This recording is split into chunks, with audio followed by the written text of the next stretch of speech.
नमस्कार। आप सुन रहे हैं द बॉलीवुड रेडियो और आज के इस पॉडकास्ट में बात रेखा, जितेंद्र और श्रीदेवी की। रेखा के एक मजाक के चलते जितेंद्र ने श्रीदेवी संग अपनी एक फिल्म की और जोड़ी हिट हो गई। रेखा और जितेंद्र की जोड़ी एक समय काफी हिट थी। दोनों के बीच रिश्ता भी दोस्ताना रहा, दोनों के बीच मजाक भी खूब होता था और एक दिन यही मजाक श्रीदेवी के लिए इंडस्ट्री में स्टैब्लिश होने का मौका बन गया। जितेंद्र ने एक इंटरव्यू में बताया था कि रेखा के साथ वो एक फिल्म कर रहे थे, तभी उनके पास हिम्मत वाला फिल्म ऑफर हुई और रेखा को डेट्स की प्रॉब्लम थी। कई सारी फिल्में उन दिनों रेखा कर रही थी और इसी की वजह से जितेंद्र की हीरोइन किसी और के लिए जो तलाश है वो शुरू हो गई, क्योंकि रेखा ने मना कर दिया, डेट्स की प्रॉब्लम बता दी। तो फिर ऐसे में एक नई हीरोइन की तलाश हुई, दूसरी हीरोइन की तलाश हुई और इसी बीच रेखा ने जितेंद्र को मजाक करते हुए कहा, रवि तू उस मद्रासन के साथ काम कर। अब रेखा जितेंद्र को उनके असली नाम से ही बुलाया करती थी, क्योंकि जितेंद्र का जो असली नाम था वो रवि कपूर था। और श्रीदेवी उस वक्त इंडस्ट्री में चूंकि स्ट्रगल कर रही थी और उनकी हिंदी में जो प्रोनाउंसिएशन था, जो भाषा है, वो उतनी अच्छी नहीं थी। लेकिन रेखा ने जितेंद्र को बार बार यही कहकर कहा कि वो एक बार श्रीदेवी संग काम करके देखे। दरअसल रेखा ये बातें मजाक में कह रही थी। जितेंद्र ने रेखा के मजाक को हकीकत में बदल दिया और श्रीदेवी के साथ अपनी पहली जो हिट फिल्म है हिम्मत वाला वो की और ये फिल्म जबरदस्त हिट हुई। इस फिल्म में अगर आपने इस फिल्म को देखा हो तो ये फिल्म बिल्कुल साउथ फिल्मों की जो याद है वो आपको दिला देगी। बहुत सारे मटके इसमें रखे हैं, बहुत जो एक बैकग्राउंड है इस फिल्म का, जो वो काफ़ी एक अलग तरीके की थीम है। एक तोहफा तोहफा करके इसमें गाना भी है, वो काफ़ी मशहूर हुआ था। और इसके बाद दोनों की जोड़ी करीब 16 फिल्मों में नजर आई। हालांकि इसमें कुछ फिल्में हिट रही तो कुछ फ्लॉप भी हुई, मगर रेखा के एक मजाक ने श्रीदेवी को हिंदी फिल्म इंडस्ट्री में स्टैब्लिश कर दिया। सुनते रहिए द बॉलीवुड रेडियो, सुनता है सारा इंडिया।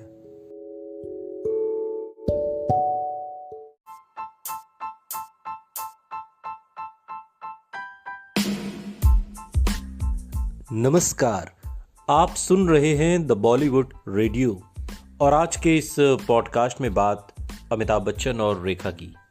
जब अमिताभ बच्चन से मिलने के लिए रेखा ने फिल्म भी ठुकराई और साइनिंग अमाउंट भी लौटा दिया। बॉलीवुड सुपरस्टार अमिताभ बच्चन ने अपने दौर की हर एक्ट्रेसेस के साथ फिल्मों में काम किया, लेकिन उनकी जोड़ी सबसे ज्यादा चर्चा में रही एवरग्रीन एक्ट्रेस रेखा के साथ।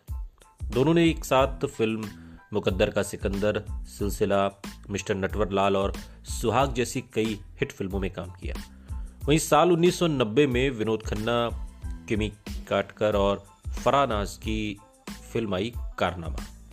हालांकि कम ही लोग जानते हैं कि इस फिल्म के लिए डायरेक्टर रंजीत ने धर्मेंद्र, जया प्रदा और रेखा को अप्रोच किया था, लेकिन आखिरी वक्त में रेखा ने यह फिल्म छोड़ दी। अब आपको बता दें कि फिल्मों में विलन का किरदार निभाकर मशहूर हुए एक्टर रंजीत ने कई फिल्में डायरेक्ट भी की। वहीं अपनी फिल्म कारनामा के लिए उन्होंने धर्मेंद्र, जया प्रदा और रेखा को फाइनल किया। अब मीडिया रिपोर्ट्स की माने तो इस फिल्म के बारे में बात करते हुए रंजीत ने एक इंटरव्यू में बताया था कि फिल्म सावन भादो में मैंने पहली बार रेखा के साथ काम किया था और हम अच्छे दोस्त थे। इसी वजह से रेखा मेरी फिल्म में काम करने के लिए तैयार भी हो गई थी। कारनामा का पहला शूटिंग शेड्यूल शाम को था और एक दिन मुझे रेखा ने फ़ोन करके पूछा कि शाम की जगह सुबह शूटिंग कर सकते हैं क्या। वो शाम को अमिताभ बच्चन के साथ वक्त बिताना चाहती थी। इसके अलावा राइटर राशिद किदवई ने भी अपनी किताब नेता अभिनेता Bollywood star power in Indian politics में रेखा और रंजीत के इस किस्से का जिक्र किया है। किताब के मुताबिक रेखा ने रंजीत की फिल्म का साइनिंग अमाउंट लौटा दिया था और उधर फिल्म के हीरो धर्मेंद्र भी अपनी दूसरी फिल्मों की शूटिंग में बिजी हो गए और फिर धर्मेंद्र ने भी रंजीत को एक्ट्रेस अनीता राज को फिल्म में लेने की बात की। हालांकि उनके साथ भी बात जम नहीं पाई और इसके बाद फिर पूरी एक कास्ट चेंज हो गई और इसके बाद रंजीत ने विनोद खन्ना, फराह नाज और किमी काटकर को इस फिल्म में कास्ट किया। हालांकि फिल्म कब आई और कब गई खबर ही नहीं लगी। सुनते रहिए द बॉलीवुड रेडियो, सुनता है सारा इंडिया।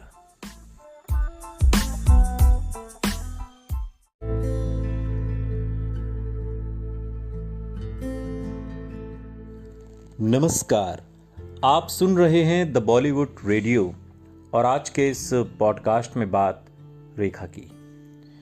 साल 1978 में स्टार कास्ट को दिए एक सनसनीखेज interview Rekha a girl without a conscious में रेखा ने दावा किया था कि एक बार पूरा बच्चन परिवार मुकद्दर का सिकंदर का ट्रायल शो देखने आया था।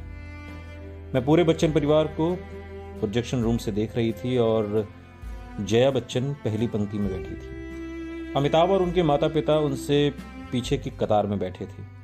वो जया को उतना साफ नहीं देख पा रहे थे जितना कि मैं। मेरे और अमिताभ के रोमानी दृश्यों में मैंने जया की आंखों से आंसू बहते हुए देखा था। ये माना जाता है कि मुकद्दर का सिकंदर के बाद जया ने अमिताभ पर रेखा के साथ काम करने से रोक लगा दी थी और ये भी आम चर्चा थी कि अमिताभ को उनकी पत्नी की तरफ से अल्टीमेटम भी मिल गया है। इस पर रेखा ने कहा था कि मुकद्दर का सिकंदर ट्रायल शो के एक हफ्ते बाद इंडस्ट्री में तकरीबन सभी लोग मुझे बता रहे थे कि अमिताभ ने अपने निर्माताओं से साफ कह दिया है कि वो मेरे साथ काम नहीं करने वाले। उनके सिवाय सभी ने मुझे बता दिया। उन्होंने इस विषय पर कोई बात नहीं की। जब मैंने उनसे सवाल पूछने की कोशिश की तो उन्होंने कहा कि मैं उस मुद्दे पर एक शब्द भी नहीं बोलूंगा, मुझसे इस बारे में मत पूछो। उसी इंटरव्यू में रेखा ने एक और चौंकाने वाला खुलासा किया था। उनका दावा था कि अमिताभ ने उन्हें 2 अंगूठियां तोहफे में दी हैं जो वो हमेशा पहनती थीं। जब अमिताभ ने उनके साथ काम करने से इनकार कर दिया तो उन्होंने वो अंगूठियां वापस कर दी और अपने रास्ते अलग करने की राह पर निकल पड़ी। रेखा कहती हैं कि मैं बहुत दुखी थी, करीब करीब टूट चुकी थी। उस समय मैं फिल्म खूबसूरत में काम कर रही थी और मैंने अपने दिलो दिमाग अपने रोल में लगा दिए। आप खुद देखेंगे कि फिल्म के आखिरी हिस्से में मैंने वो 2 अंगूठियां नहीं पहनी हैं। ये अंगूठियां मुझे उन्होंने दी थी। मैं उन्हें तब भी नहीं उतारती थी जब मैं सोती थी, पर उन दिनों जब हम दूर थे तो मैंने उन्हें ये अंगूठियां वापस भेज दी। रेखा ने दावा किया था कि उनके साथ काम न करने के अमिताभ के फैसले से उन्हें बुरी तरह ठेस पहुंची थी। इसके बावजूद अपने गुस्से का शिकार अमिताभ नहीं बल्कि उनकी पत्नी जया बनी। बड़ी नाटकीयता के साथ रेखा ने ऐलान किया कि उनका दर्द जया से कहीं ज्यादा बड़ा है। रेखा बोली, कुछ दिन पहले एक अवार्ड समारोह में मैंने कुछ पंक्तियां पढ़ी थीं। सभी ने सोचा कि वो पंक्तियां उनके लिए हैं, पर वो पंक्तियां जया के लिए थीं। रेखा ने इंटरव्यू में भी उन पंक्तियों का जिक्र किया था जो कुछ यूं थीं, मैंने तुम्हारी तरफ देखा, तुमने मुंह फेर लिया। क्यों? तुम लग रहा है कि तुम बहुत बुरे हालात में हो, लेकिन क्या तुम देख नहीं सकते हो मेरी हालात तो और भी बदतर है। माना कि तुम्हारी निगाहों में दर्द है, मगर क्या तुम उन जख्मों को नहीं देख पा रहे हो जो मेरे दिल की गहराई में पैबस्त हैं? वो तुम्हारी चुभने वाली नजरों से कहीं ज्यादा गहरे घाव हैं। अपने बेधड़क और खुले जाहिरा अंदाज में रेखा ने राजदारी के सारे मायने मानो खत्म कर दिए। पर्दे हट चुके थे और अब सब कुछ बेपर्दा था। वो सच बोल रही थी, ये तय करना तो मुश्किल है, पर उनके बयान हंगामा जरूर बरपा देते थे। ऐसा लगता था कि वो बच्चन परिवार की बेदाग छवि से आमने सामने से 2-2 हाथ करने के मूड में थी। खुद को पहली बार दूसरी औरत के नाम से पुकारते हुए रेखा ने कहा था, लोग कहते हैं कि पत्नी का दर्जा एक पायदान ऊपर होता है क्योंकि उसे उसके पास पति होता है। मैं कहती हूं कि दूसरी औरत 10 पायदान ऊपर होती है क्योंकि पत्नी होते हुए भी उसका पति अपनी जिंदगी में दूसरी औरत की चाह रखता है। सवाल ये नहीं कि जया के पास ऐसा क्या है जो मेरे पास नहीं, सवाल ये है कि जया के पास ऐसा क्या है जो मेरे पास भी है। अमिताभ बच्चन ने कभी आधिकारिक तौर पर इस पर कोई टिप्पणी नहीं की आज तक। सुनते रहिए द बॉलीवुड रेडियो, सुनता है सारा इंडिया।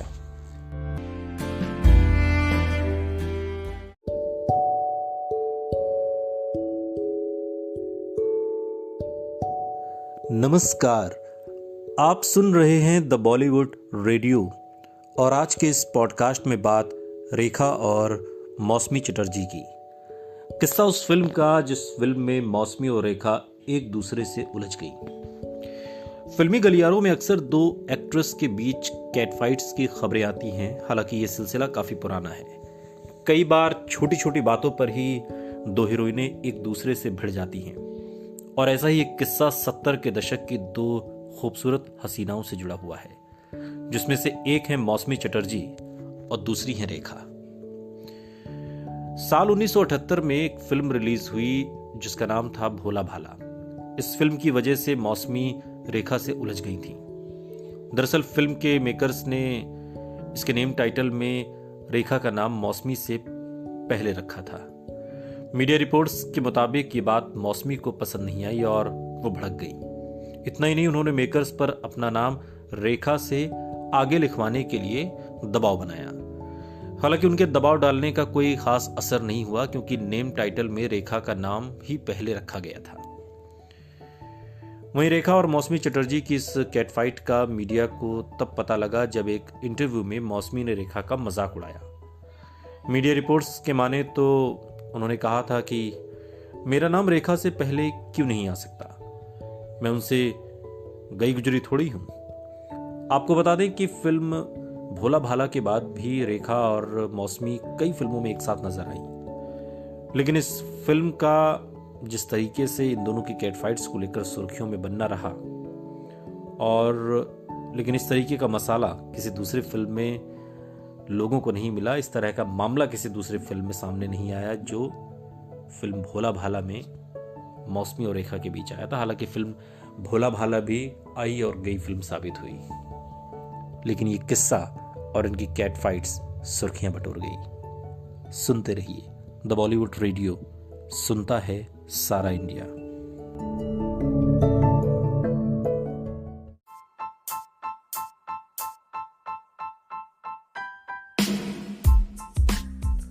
नमस्कार, आप सुन रहे हैं द बॉलीवुड रेडियो और आज के इस पॉडकास्ट में बात 70 के दशक की रेखा की। रेखा फिल्म इंडस्ट्री में बहुत जल्दी मशहूर हो गई थी। ये वो दौर था जब वो कम से कम 25 फिल्मों में काम कर रही थी। वो हर रोज डबल शिफ्ट करती। हालांकि ये फिल्में बेहद आम कमर्शियल फिल्में थीं। इन मसाला फिल्मों में अभिनेता प्रेमेंद्र के साथ साज और सनम, संजय खान के साथ हसीनों का देवता, विनोद मेहरा और विनोद खन्ना के साथ ऐलान कब आई और कब चली गई किसी को पता ही नहीं चला। लेकिन रेखा ने मानो ठान लिया था कि अपने इंटरव्यूज के जरिए वो लगातार सुर्खियां बटोरती रहेंगी। एक फिल्म पत्रकार से अपने इंटरव्यू के दौरान वो बोली, आप एक मर्द के करीब, बेहद करीब नहीं आ सकते अगर आप उसके साथ सेक्स नहीं करते। किसी और से बोली, ये महज इत्तेफाक है कि मैं अब तक प्रेग्नेंट नहीं हुई। रेखा विवाह से पहले सेक्स को भी सही मानती थी। उस जमाने में इसे फ्री लव कहा जाता था। शायद रेखा को अंदाजा नहीं था कि इस तरह के बयान उन्हें एक ऐसी इमेज में बांध देंगे जिससे आजाद होना आसान नहीं होगा। अपनी फिल्म एक बेचारा साल 1972 में आई और इसके लिए निर्माता बीएन घोष ने रेखा को साइन किया था। फिल्म में रेखा के हीरो थे जितेंद्र, जिन्हें इंडस्ट्री में उनके डांस के अंदाज की वजह से जंपिंग जैक का खिताब दिया गया था।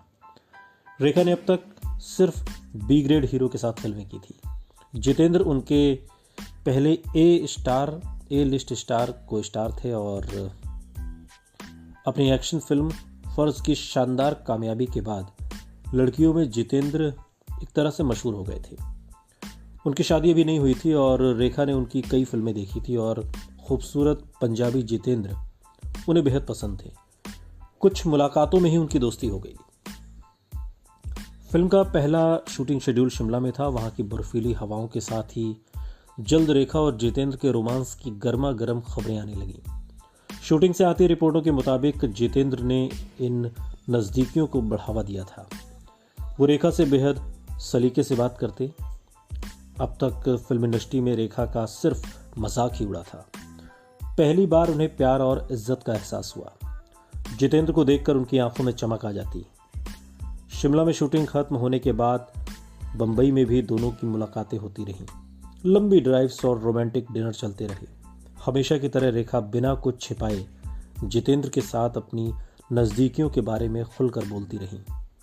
उस दौर में अपनी निजी जिंदगी की कोई भी बात रेखा छुपाती नहीं थी। इस फिल्म इंडस्ट्री को ऐसी लड़की की आदत नहीं थी। रेखा से पहले ऐसी कोई और आई भी नहीं थी। सुनते रहिए द बॉलीवुड रेडियो, सुनता है सारा इंडिया।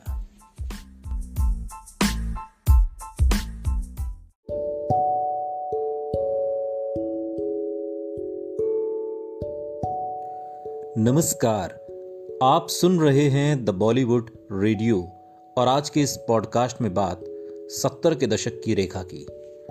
रेखा का काया पलट किसी फिल्मी कहानी के प्लॉट से कहीं ज्यादा रोचक और दिलचस्प था।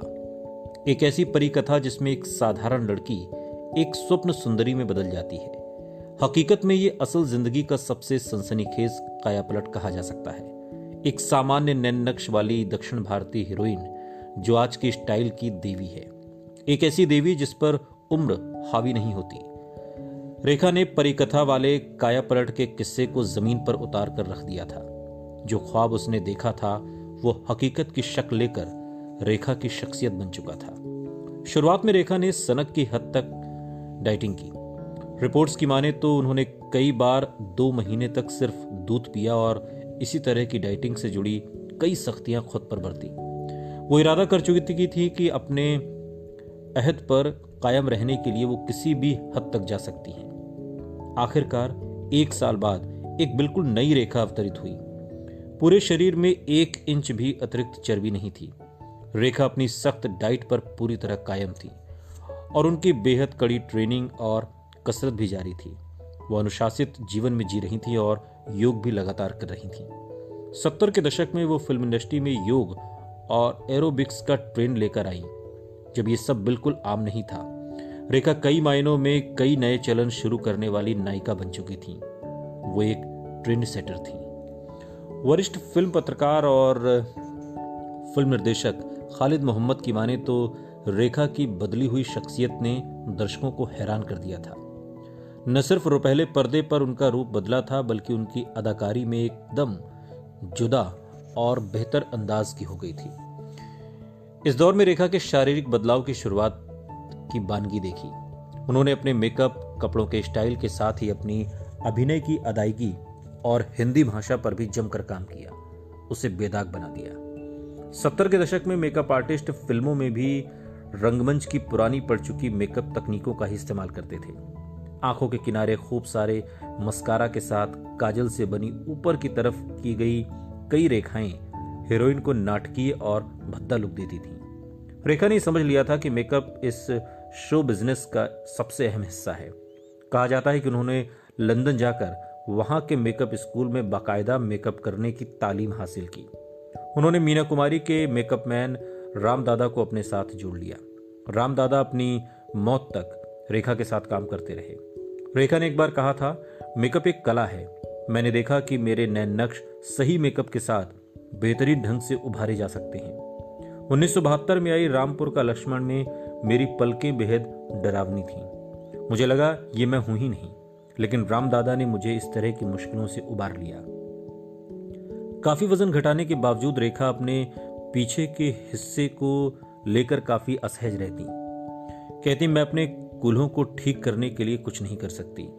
यहां तक कि अपने सपनों में भी मैं ऊपर के हिस्से में तो बेहद खूबसूरत नजर आती हूं, पर मेरे कूल्हे बड़े ही होते हैं। सुनते रहिए द बॉलीवुड रेडियो, सुनता है सारा इंडिया।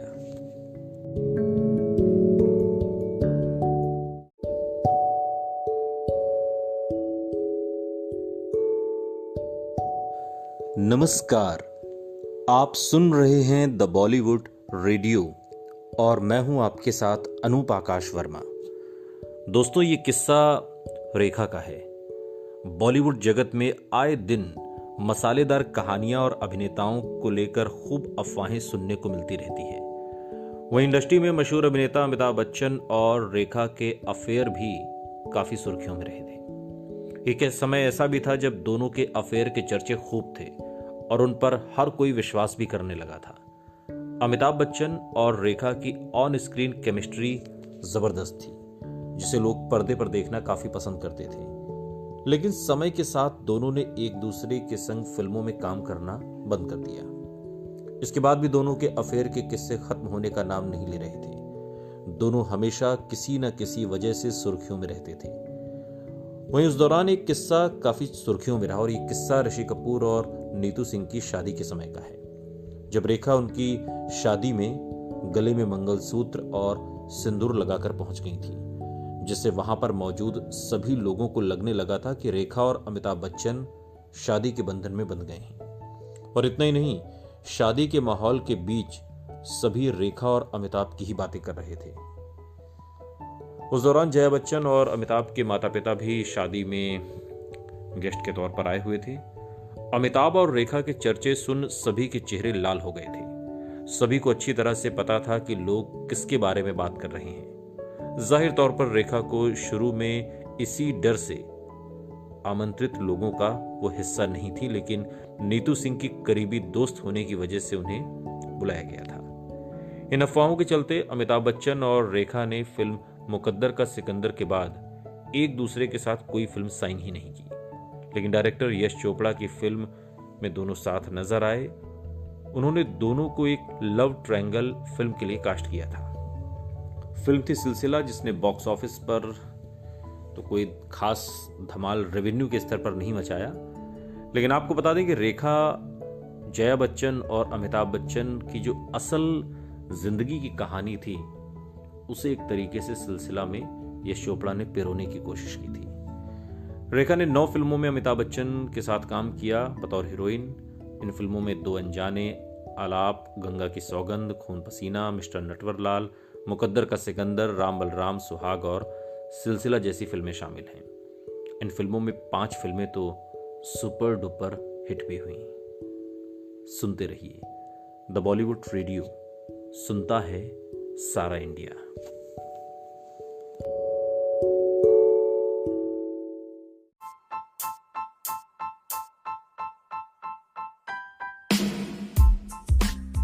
नमस्कार, आप सुन रहे हैं द बॉलीवुड रेडियो और मैं हूं आपके साथ अनूप आकाश वर्मा। दोस्तों, ये किस्सा रेखा की पर्सनल सेक्रेटरी साई की तरह रेखा के साथ रहने वाली फरजाना का है।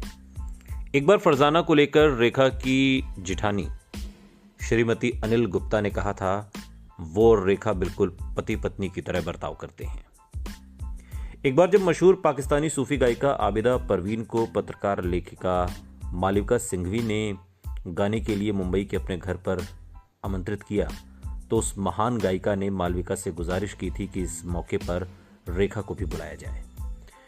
मालविका के मुताबिक आबिदा ने उनसे कहा कि अगर कोई मेरे संगीत को समझता है और उसकी कद्र करता है तो वो बस रेखा है। वो शाम आई, आबिदा के सूफियाना सुरों की महफिल सजी और रेखा वहां पर मौजूद थी। मालविका के मुताबिक उस पूरी शाम ऐसा लग रहा था मानो आबिदा परवीन सिर्फ और सिर्फ रेखा के लिए ही गा रही थी। रेखा उन चुनिंदा लोगों में से थीं जिन्हें उनकी हर गजल, हर नज्म याद थी, जो उनकी लय के हर उतार चढ़ाव से वाकिफ थी। आबिदा गाती रहीं, रेखा उन्हें देखती रहीं, दाद देती रहीं। ये वाकया उन तमाम जादुई किस्सों में से एक है जो रेखा के रहस्यमय शख्सियत के साथ जुड़ते रहे हैं। सिंघवी के मुताबिक उन तमाम कामयाब लेकिन अकेली महिलाओं की तरह जिन्होंने अपने दम पर जिंदगी में अपना मुकाम हासिल किया है, रेखा ने भी अपनी रुचियों को संवारने के लिए वक्त निकाला है और खुद का ख्याल बड़ी नफासत से रखा। उन्होंने अपने वक्त का अच्छा इस्तेमाल किया है। वो बेहद सुसंस्कृत हैं। खुशबू, रंगत, सलीका, तहजीब, वो हर चीज की मानो अपने अंदर हर चीज को समेटे हुए हैं। आयुर्वेद, योग, नफीस लाइफस्टाइल से जुड़े दूसरे कई तौर तरीके जब कहीं चलन में नहीं थे, रेखा ने तब उन्हें जीवन में उतारा था। खुद पर काम करना, खुद को हर गुजरते दिन के साथ बेहतर बनाना, यही उनका काम है और वो उसे शानदार तरीके से निभाती हैं। रेखा खुद भी इस बात को कबूल करती हैं कि जब वो अपनी पुरानी फिल्में देखती हैं तो खुद को पहचान नहीं पाती। अपने इस कायापलट के बारे में वो कहती हैं कि मेरे मामले में तो ये पूरी तरह बदल जाने जैसा है। यहाँ तक कि मेरा सोचने का तरीका, मेरा चीज़ों को बयां करने का तरीका, सब कुछ बदल चुका है। बहुत छोटी छोटी सी चीज़ें, जैसे कि मैं प्यार कैसे करूँगी, गुस्से में कैसे बोलूँगी, या फिर किसी मज़ेदार वाक्य पर किस तरह से अपनी प्रतिक्रिया दूंगी, मेरी भावभंगिमा, मेरे चलने का अंदाज, सब कुछ बदल चुका है। वास्तव में मुझे उन दिनों की अब तक याद नहीं है। जैसा कि पहले भी जिक्र हो चुका है, रेखा फिल्म मुकद्दर का सिकंदर को अपनी जिंदगी का अहम मोड़ मानती थीं। ये वो लम्हा था जब उन्होंने खुद को पहचाना। इसके बाद से ही ऐसे किरदारों के प्रति उनका लगाव समय के साथ बढ़ता चला गया। वास्तव में रेखा ने अपने करियर में कई बार तवायफ नृत्य की, या एक खास मायने में कहीं अगर दूसरी औरत का किरदार पर्दे पर अदा किया। अगर सही संख्या गिनी जाए तो लगभग 30 फिल्मों में उन्होंने ये रोल किया। कई बार तो वो महज एक गाने के लिए फिल्मों में आई और रोल वही नाचने वाली या तवायफ का रहा। लेखक फिल्मकार खालिद मोहम्मद इन किरदारों पर बारीकी से नजर डालते हुए कहते हैं कि रेखा का जो सबसे शानदार अभिनय है, जिसमें उमराव जान और मुकद्दर का सिकंदर जैसी फिल्में शामिल हैं, उन सभी में उन्होंने किसी तवायफ या मुजरा करने वाली, नाचने वाली, या फिर ऐसी औरत का किरदार निभाया है जो वास्तव में अपने प्रेमी की जिंदगी में दूसरी या फिर बाहरी औरत बनकर आती है। ऐसी औरत जो कबूल नहीं की जा सकती। इस तरह के किरदारों में इतने शानदार अभिनय की दूसरी मिसाल पूरी फिल्म इंडस्ट्री में सिर्फ मीना कुमारी को ही मिलती है। मीना ने पाकीज़ा में ऐसा ही अमर किरदार निभाया था। उनके निजी जिंदगी के उतार चढ़ाव और अफेयर के बेहद किस्से चर्चा में हमेशा रहे, और रेखा भी कहीं ना कहीं बॉलीवुड की इस शानदार अभिनेत्री से प्रभावित रहीं। यहाँ तक कि उन्होंने मीना कुमारी की मौत के बाद उनके मशहूर मेकअप मैन को भी अपने यहाँ काम पर रख लिया।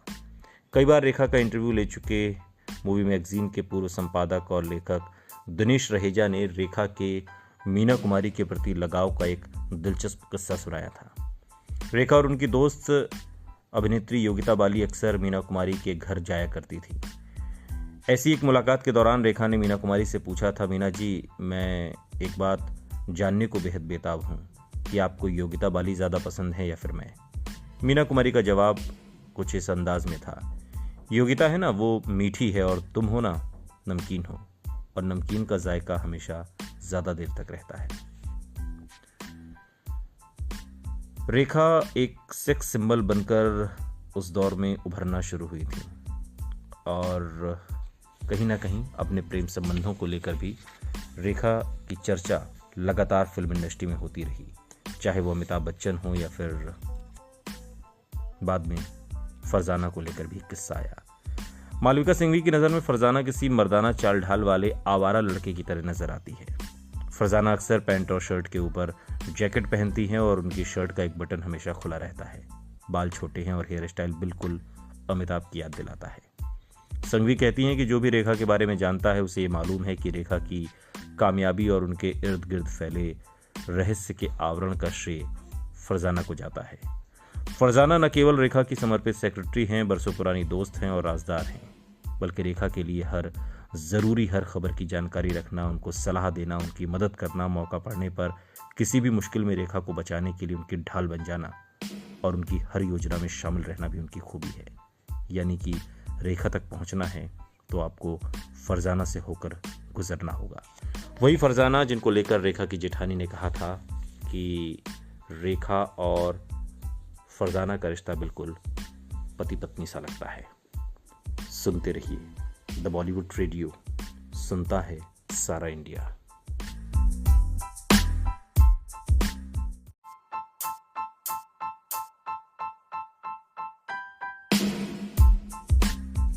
नमस्कार, आप सुन रहे हैं द बॉलीवुड रेडियो और मैं हूं आपके साथ अनूप आकाश वर्मा। दोस्तों, ये किस्सा है तो रेखा का, लेकिन सुनाने वाली हैं विनोद मेहरा की पत्नी किरण मेहरा। मशहूर अदाकारा रेखा का नाम कई एक्टर्स के साथ जुड़ा। इनमें अमिताभ बच्चन से लेकर संजय दत्त तक के नाम शामिल रहे। दिवंगत अभिनेता विनोद मेहरा के लिए तो ये भी कहा गया कि रेखा ने उनसे शादी कर ली थी। रेखा और विनोद मेहरा के रिश्तों पर विनोद मेहरा की पत्नी किरण मेहरा ने हाल ही में मीडिया से कई बातें शेयर की हैं। किरण मेहरा की शादी विनोद मेहरा से हुई थी। दोनों ने साल 1988 में शादी रचाई थी और इस कपल के 2 बच्चे हैं। विनोद मेहरा ने जब उनके अफेयर के किस्से रेखा के साथ चल रहे थे, उस दौर में कहा जाता था कि दोनों ने शादी कर ली है और विनोद मेहरा की मां को रेखा का विनोद मेहरा का साथ पसंद नहीं था। किरण मेहरा ने दरअसल हाल ही में एक इंटरव्यू दिया है और इस इंटरव्यू में रेखा और विनोद मेहरा के संबंधों पर कई बातें की हैं। उन्होंने रेखा के लिए कहा कि वो एकमात्र इंसान है जो विनोद मेहरा के आखिरी वक्त तक साथ खड़ी रही। रेखा को लेकर किरण मेहरा ने कहा कि हम लोगों के लिए वो एक फैमिली मेंबर की तरह रही हैं और अब भी मैं और उन्हें एक दोस्त के रूप में ही देखती हूँ। किरण मेहरा ने कहा कि जब मेरी शादी विनोद मेहरा से हुई थी तब भी रेखा हमारी शादी में शामिल हुई थी। अगर मैं आज उनसे मिलती हूँ तो उन्हें कसकर गले लगा लूंगी। रेखा के लिए अपनी फीलिंग्स बयां करते हुए किरण मेहरा ने आगे कहा कि मैं अपनी तुलना किसी ऐसे इंसान से नहीं कर रही हूं जो इतनी ऊंचाइयों पर है और सफल है, पर मैं और रेखा काफी हद तक एक जैसे हैं। आपको बता दें कि किरण विनोद मेहरा की तीसरी पत्नी है। कई मीडिया रिपोर्ट्स में लिखा गया कि रेखा ने विनोद मेहरा के साथ गुपचुप शादी रचा ली है, लेकिन विनोद मेहरा की मां की आपत्ति की वजह से इस रिश्ते को कोई नाम नहीं दिया गया। अब इसमें कितनी हकीकत है ये तो रेखा ही जानती हैं। सुनते रहिए द बॉलीवुड रेडियो, सुनता है सारा इंडिया।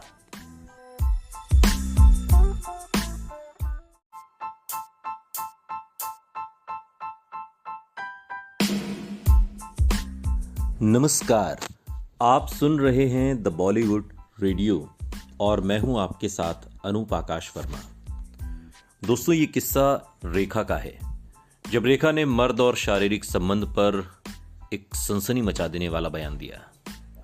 रेखा बॉलीवुड इंडस्ट्री की उन अभिनेत्रियों की लिस्ट में शुमार हैं जो अपनी एक्टिंग और ग्लैमरस अंदाज के लिए जानी जाती हैं।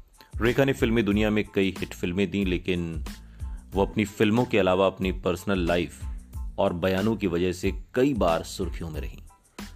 वो लंबे समय से फिल्मी पर्दे पर नजर नहीं आई, लेकिन इसके बाद भी रेखा से जुड़े किस्से हमेशा फैंस के बीच चर्चा में रहते हैं। एक्ट्रेस की शादी, लव लाइफ से लेकर मांग में लाल सिंदूर के बारे में भी लोग बात करना नहीं भूलते।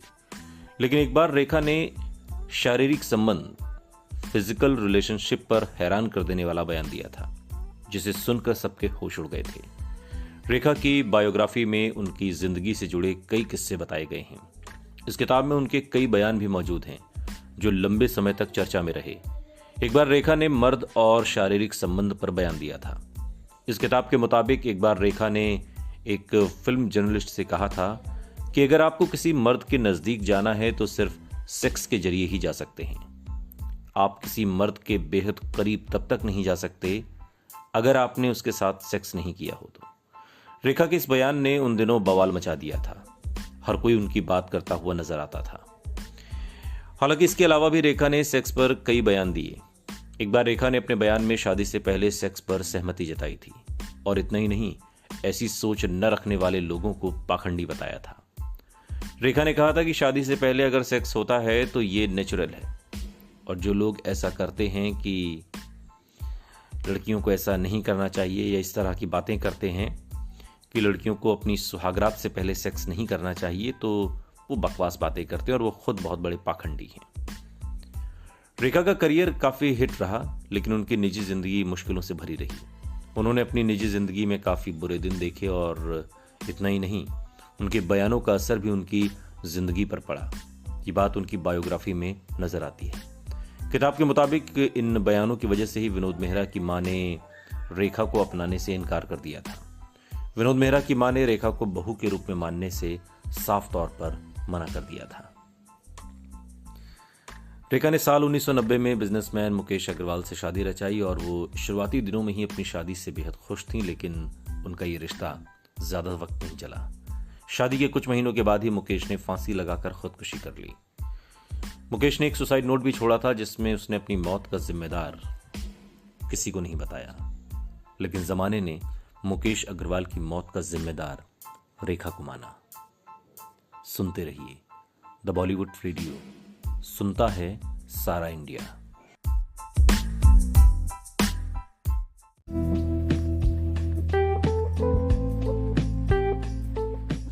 नमस्कार, आप सुन रहे हैं द बॉलीवुड रेडियो और मैं हूं आपके साथ अनूप आकाश वर्मा। दोस्तों, ये किस्सा रेखा और रेखा की शादीशुदा जिंदगी का है। जब रेखा ने पति की खुदकुशी के बाद कहा था, मुझे हनीमून पर ही बात समझ आ गई थी कि रिश्ते में कुछ भी नहीं है, कोई सच्चाई नहीं है। मशहूर अभिनेत्री रेखा अपने फिल्मी करियर के साथ साथ अपनी निजी जिंदगी को लेकर भी हमेशा चर्चा में रही। उनका फिल्मी करियर जितना कामयाब रहा, उनकी निजी जिंदगी उतनी ही कठिनाइयों से भरी रही। अपने परिवार का पालन पोषण करने के लिए उन्होंने बहुत कम उम्र में फिल्म जगत में काम करना शुरू कर दिया था। उन्होंने सफल अभिनेत्री के रूप में फिल्मी जगत में अपनी एक जगह बनाई। प्रशंसकों से तो उन्हें खूब प्यार मिला, लेकिन असल जीवन में उनका प्यार अधूरा रह गया। रेखा ने बिजनेसमैन मुकेश अग्रवाल से शादी की, लेकिन लगभग 6 महीने के बाद ही उनके पति ने फांसी लगाकर खुदकुशी कर ली और इसका पूरा इल्जाम रेखा पर लगा। अपने पति के निधन के काफी समय के बाद रेखा ने अपनी चुप्पी तोड़ते हुए कई चौंकाने वाले खुलासे किए थे। खबरों की माने तो जब रेखा के पति मुकेश अग्रवाल ने फांसी लगाकर खुदकुशी की तो उस दौरान रेखा पर आरोप लगे थे, लेकिन इस मुद्दे को लेकर रेखा ज्यादा समय तक शांत नहीं बैठी और उन्होंने अपनी कहानी बयां की। रेखा ने एक बातचीत के दौरान कहा था कि मैं सबसे पहले हर किसी को यह बताना चाहती हूं कि तलाक मैं नहीं बल्कि मुकेश लेना चाहते थे। उन्होंने मुझसे तलाक मांगा था। शायद अरेंज मैरिज के लिए मेरी जल्दबाजी ठीक नहीं थी। मैंने कभी भी रिश्ते पर हार नहीं मानी। अगर हम ये मानते हैं कि हम एक दूसरे के लिए नहीं बने हैं तो उन्हें उसी वक्त अलग हो जाना चाहिए। रेखा ने इस बातचीत के दौरान यह भी बयां किया कि शादी के बहुत ही कम समय में उन्हें फर्क महसूस होने लगा था। रेखा ने कहा कि जब हम लंदन में अपना हनीमून मनाने गए थे तो उस वक्त ही मुझे हमारे रिश्ते के बारे में पता चल गया था। रेखा ने कहते हैं 2 शादियां की थी। अभिनेता विनोद मेहरा के साथ भी रेखा के इश्क के काफी चर्चे थे, लेकिन कहा जाता है कि विनोद मेहरा की मां कमला मेहरा रेखा को बिल्कुल पसंद नहीं करती थी। जब विनोद मेहरा रेखा को अपनी मां से मिलवाने अपने घर ले गए तो उनकी मां ने उन्हें घर में घुसने तक नहीं दिया। यहां तक कि जब रेखा ने उनके पैर छुए तो उन्होंने रेखा को धक्का दे दिया। विनोद मेहरा के समझाने के बावजूद भी वो किसी भी कीमत पर रेखा को अपनी बहू के तौर पर स्वीकारने के लिए तैयार नहीं थी। इस घटना के बाद विनोद मेहरा ने धीरे धीरे रेखा से कन्नी काटनी शुरू कर दी। कहा तो यह भी जाता है कि रेखा ने विनोद मेहरा के साथ गुपचुप शादी भी रचा ली थी, लेकिन साल 2004 में दिए गए एक इंटरव्यू में रेखा ने इन सभी बातों को मानने से इनकार कर दिया। उन्होंने कहा कि विनोद मेहरा उनके सिर्फ एक अच्छे दोस्त हैं, इससे ज्यादा कुछ नहीं। सुनते रहिए द बॉलीवुड रेडियो, सुनता है सारा इंडिया।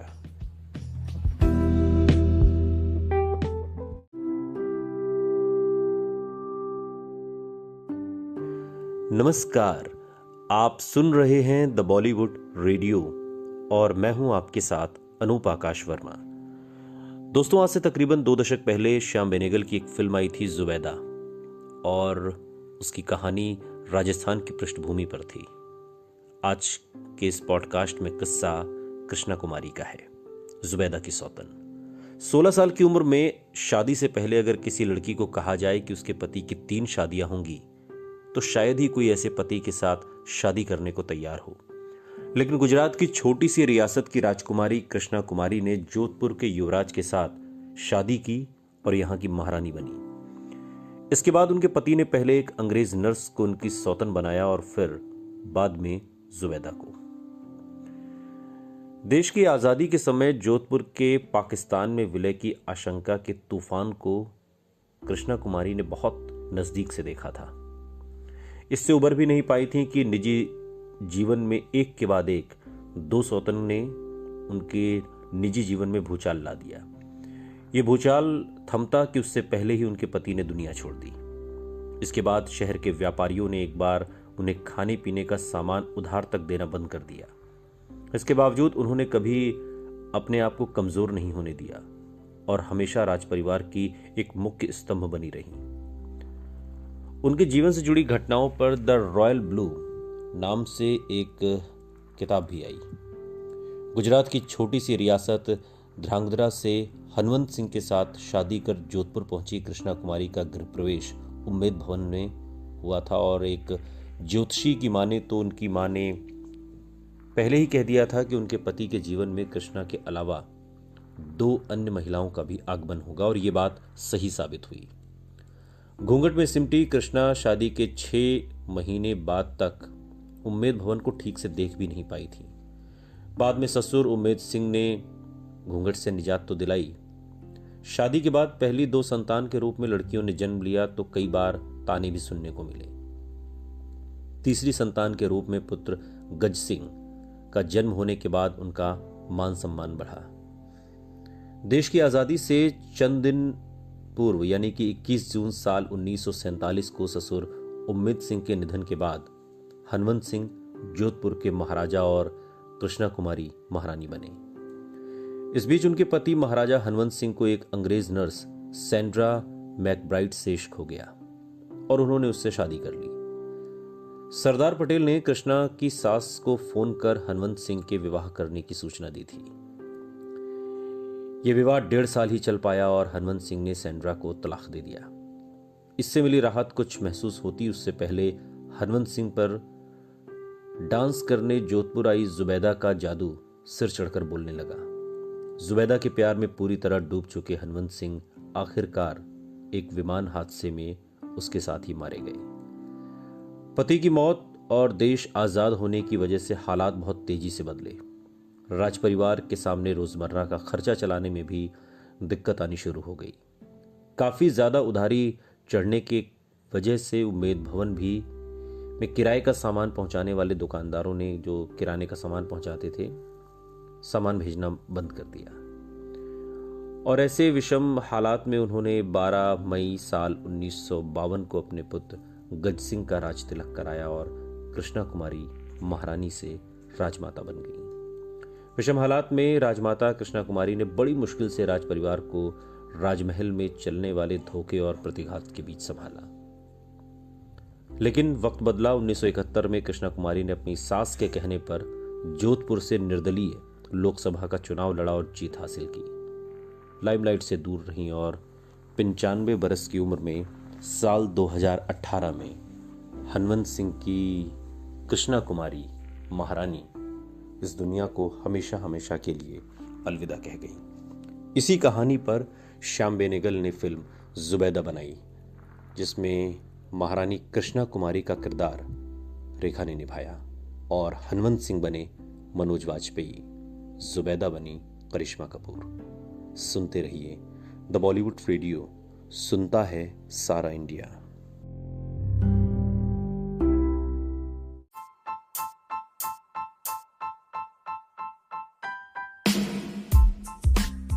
नमस्कार, आप सुन रहे हैं द बॉलीवुड रेडियो और मैं हूं आपके साथ अनूप आकाश वर्मा।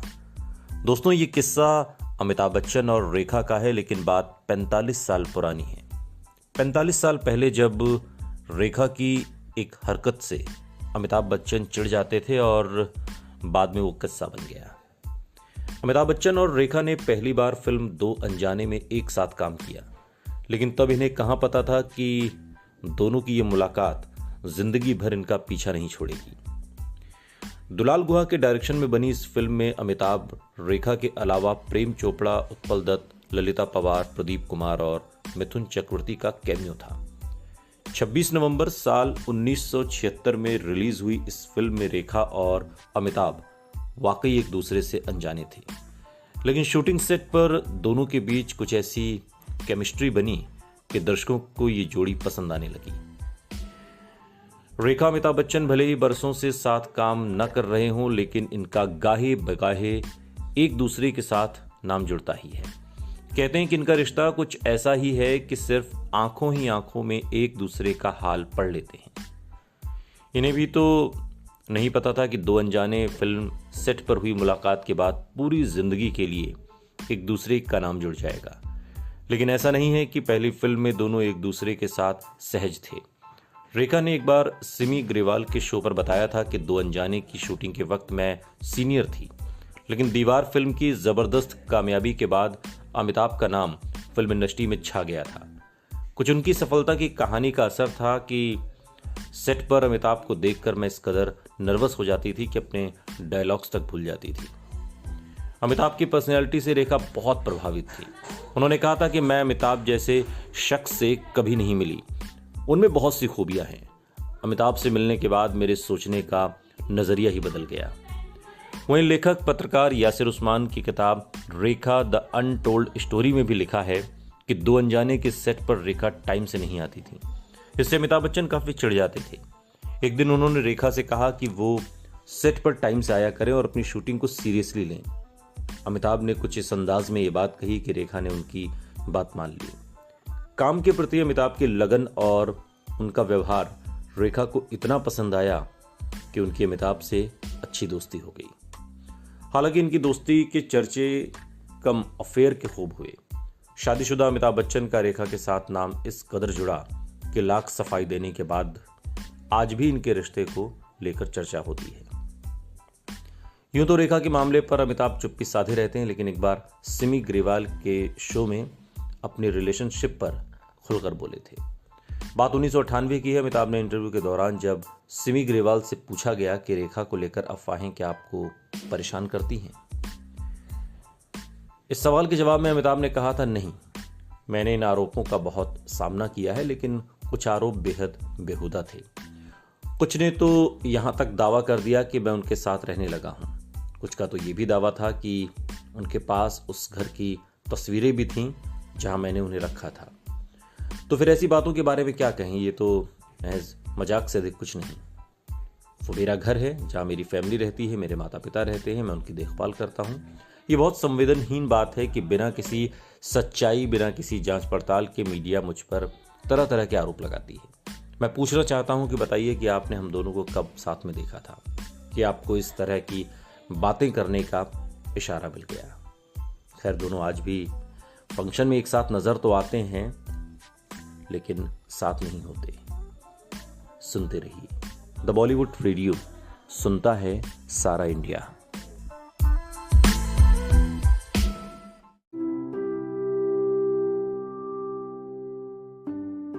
नमस्कार, आप सुन रहे हैं द बॉलीवुड रेडियो और मैं हूं आपके साथ अनूप आकाश वर्मा। दोस्तों, आज का ये किस्सा है तो रेखा का, लेकिन हम आपको भानु रेखा से मिलाएंगे। एक बार रेखा ने कहा था, जब मैं 9वीं क्लास में थी तो मेरी पढ़ाई रोक दी गई और 14 साल की उम्र में मुझे काम करने के लिए मजबूर होना पड़ा। मुझे काफी वक्त तक ये भी मालूम नहीं था कि मेरी मां पर कितना कर्ज चढ़ा हुआ है।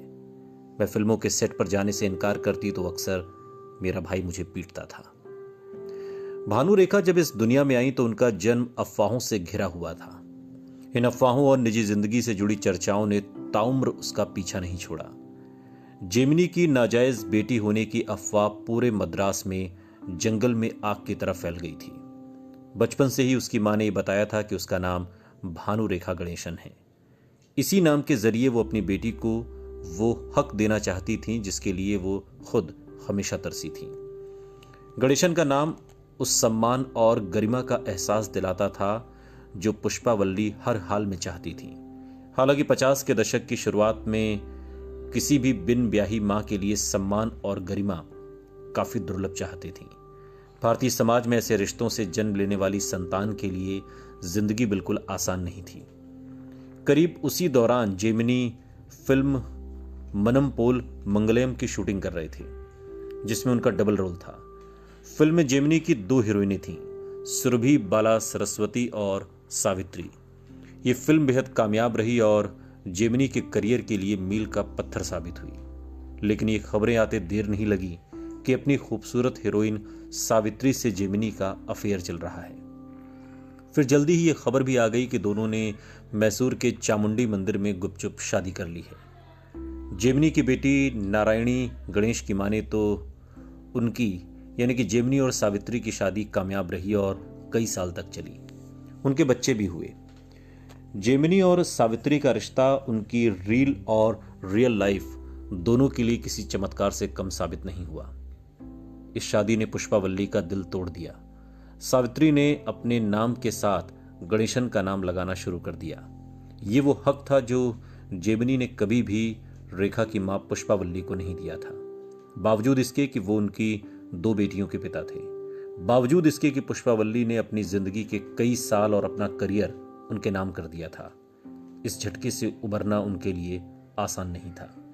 कहा जाता है कि जब तब उनकी बेटी राधा का जब जन्म हुआ, पुष्पावल्ली और जेमिनी का रिश्ता अपनी आखिरी सांसें ले रहा था। जेमिनी ने उन्हें और अपनी बेटियों को कबूलने से इनकार कर दिया था। अब उन्होंने पुष्पावल्ली के घर जाना भी बहुत कम कर दिया था।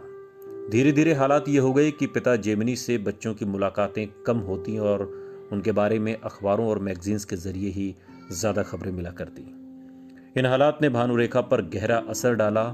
वो बड़ी हो रही थी और हर चीज़ को समझने लगी थी। उस कच्ची उम्र में उसे मालूम था कि उसके पिता एक दूसरे घर में रहते हैं जहां उनका एक और परिवार है, वो परिवार जिसे वो बेहद प्यार करते हैं। उसमें उनकी बेटियां हैं जिन्हें वो सब चीज़ें मिलती हैं जो उसका हक भी है, लेकिन पता नहीं क्यों उसे नहीं मिलता। उसे पता था कि वो सिर्फ नाम के ही पिता हैं, वो शायद कभी भी पूरी तरह से उनके नहीं हो सकते। उसने पूरे बचपन इस रिश्ते की चाहत में अपनी मां को धीरे धीरे टूटते देखा था। सुनते रहिए द बॉलीवुड रेडियो, सुनता है सारा इंडिया।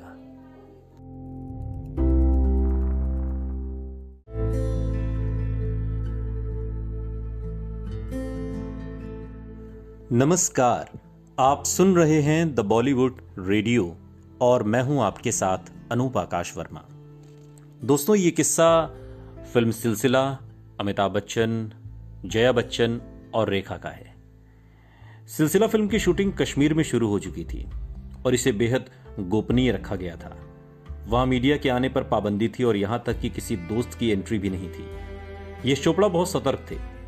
वक्त का तकाजा था और कहते हैं कि वो दोनों महिलाओं को जितना हो सके उतना दूर रखने की कोशिश में जुटे रहते थे ताकि किसी तरह के टकराव के हालात पैदा ही ना हो। हर सीन को पूरी प्लानिंग और चतुराई के साथ फिल्माया जाना था। शूटिंग खत्म होने के बाद उन्होंने कहा, मैं सिलसिला की शूटिंग के दौरान चौकन्ना और डरा हुआ रहता था क्योंकि रियल लाइफ की कहानी रियल लाइफ पर उतारी जा रही थी।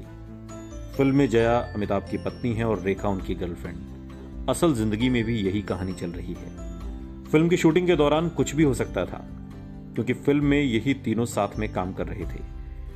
यश चोपड़ा जैसे रुतबे के फिल्मकार के मुंह से निकली इस बात को हल्के में नहीं लिया जा सकता था।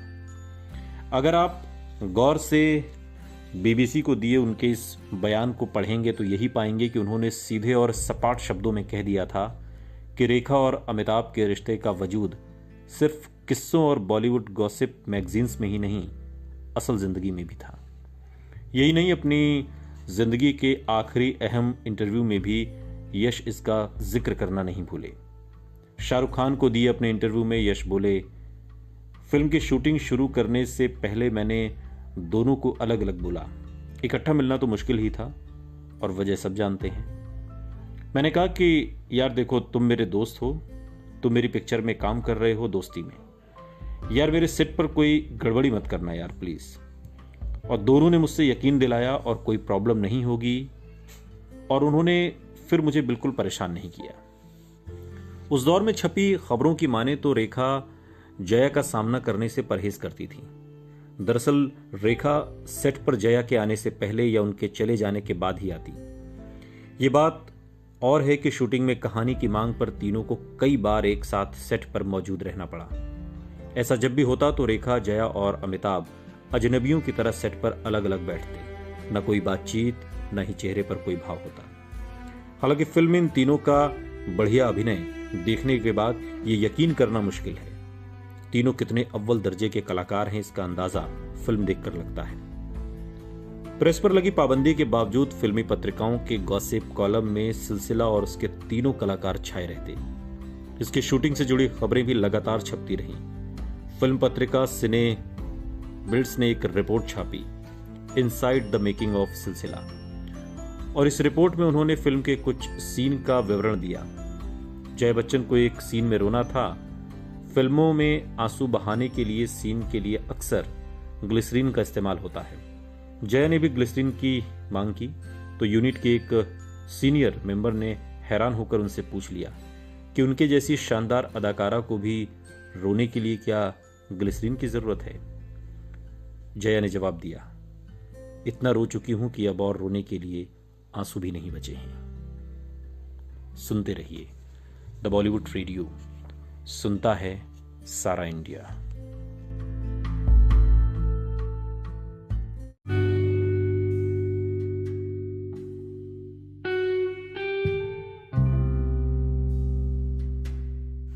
नमस्कार, आप सुन रहे हैं द बॉलीवुड रेडियो और मैं हूं आपके साथ अनूप आकाश वर्मा।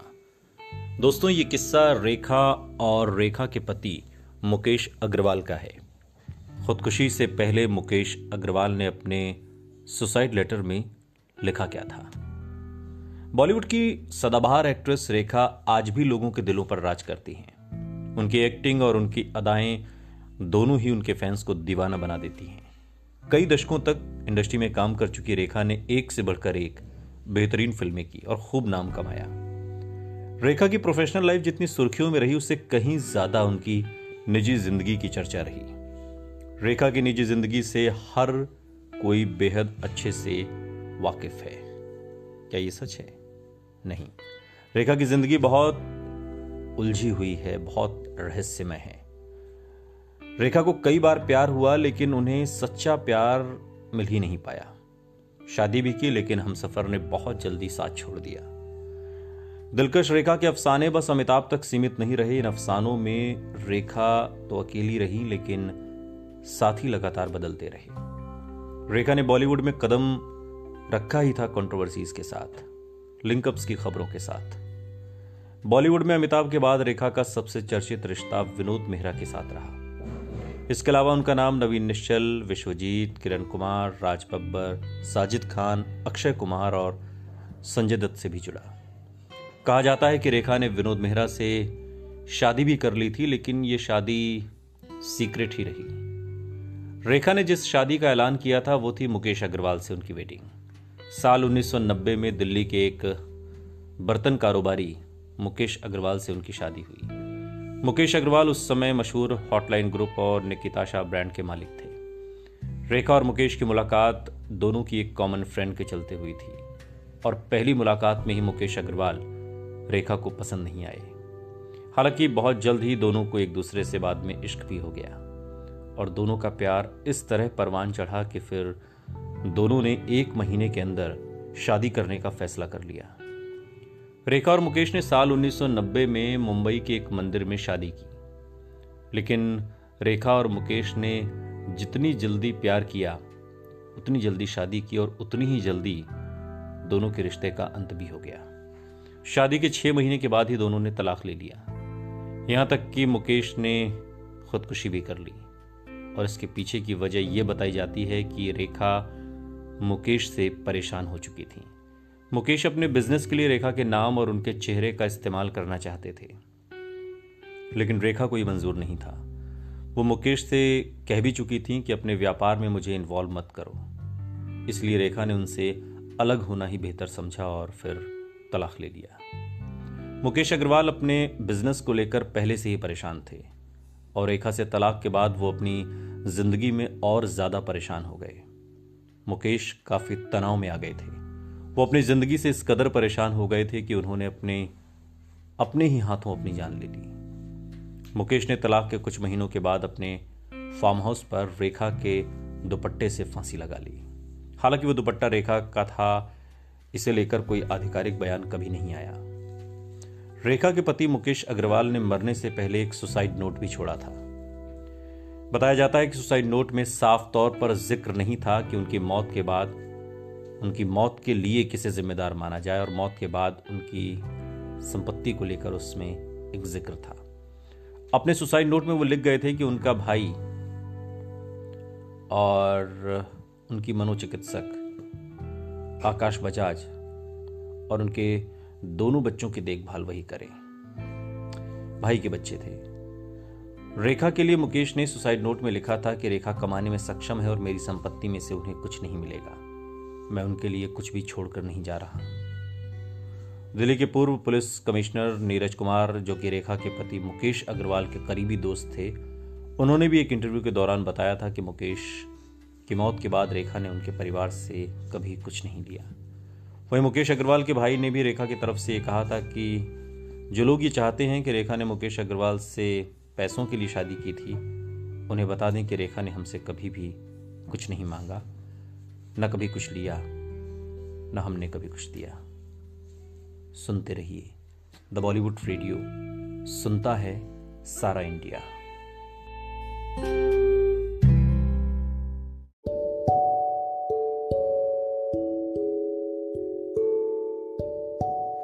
नमस्कार, आप सुन रहे हैं द बॉलीवुड रेडियो और मैं हूं आपके साथ अनूप आकाश वर्मा। दोस्तों, ये किस्सा रेखा और शशि कपूर का है। रेखा और शशि कपूर दोनों ही बॉलीवुड के बहुत बड़े एक्टर्स रहे। शशि कपूर अब इस दुनिया में नहीं है, लेकिन रेखा का जलवा अभी भी बरकरार है। रेखा अब भले ही ज्यादा फिल्मों में काम ना करती हूं, लेकिन जब भी स्टाइल और ग्लैमर की बात आती है तो उनकी चर्चा जरूर होती है। शशि कपूर ने जब पहली बार रेखा को देखा था तो उन्हें काली, मोटी और फूहड़ कहकर उनका मजाक उड़ाया था। हालांकि बाद में उन्हीं शशि कपूर के साथ रेखा ने 17 फिल्मों में काम किया। रेखा ने 1970 में सावन भादो नाम की फिल्म से अपना बॉलीवुड डेब्यू किया था और फिल्म के प्रीमियर पर रेखा को देखकर शशि कपूर ने कह दिया था कि ये मोटी, काली, फूहड़ एक्ट्रेस कैसे इंडस्ट्री में अपना मुकाम बना पाएगी। रेखा ने अपने आलोचकों के मुंह अपनी अदाकारी से बंद कर दिए। बाद में शशि कपूर ने एक के बाद एक 17 फिल्मों में रेखा के साथ काम किया। शशि कपूर ने 1977 में रेखा के साथ लगातार 3 फिल्में की। ये फिल्में थीं फरिश्ता या कातिल, चक्कर पे चक्कर और ईमान धर्म। 1978 में राहु केतु और 2 मुसाफिर में भी दोनों साथ नजर आए।